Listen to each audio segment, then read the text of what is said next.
मुगल सम्राट अकबर की कहानी। अकबर 154 से 105 मुगल वंश के सबसे प्रसिद्ध सम्राटों में से एक थे।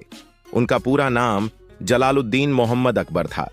वे 1556 में केवल 13 वर्ष की उम्र में गद्दी पर बैठे और अपने शासनकाल में भारत को एक शक्तिशाली साम्राज्य में बदल दिया।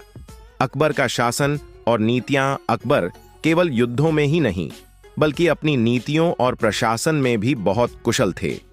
उन्होंने अपने साम्राज्य में हिंदू मुस्लिम एकता को बढ़ावा देने के लिए कई महत्वपूर्ण कदम उठाए। एक सुलह एक कुल नीति, सभी धर्मों के प्रति सहिष्णुता की नीति अपनाई।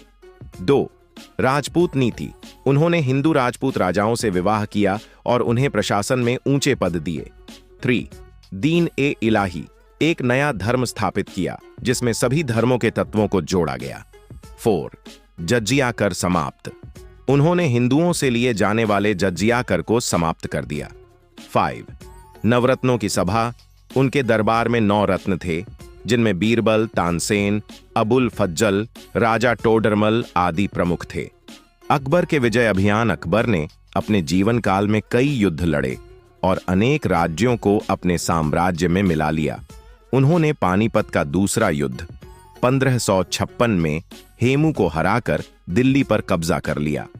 57 में हल्दी घाटी का युद्ध में महाराणा प्रताप से युद्ध किया जिसमें भले ही अकबर की जीत हुई लेकिन महाराणा प्रताप ने कभी हार नहीं मानी।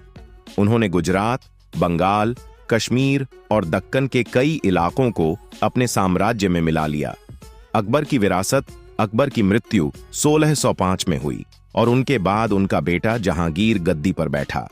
अकबर को एक न्यायप्रिय, शक्तिशाली और कुशल प्रशासक माना जाता है। उन्होंने एक विशाल और संगठित साम्राज्य की नींव रखी जिसे उनके उत्तराधिकारियों ने आगे बढ़ाया।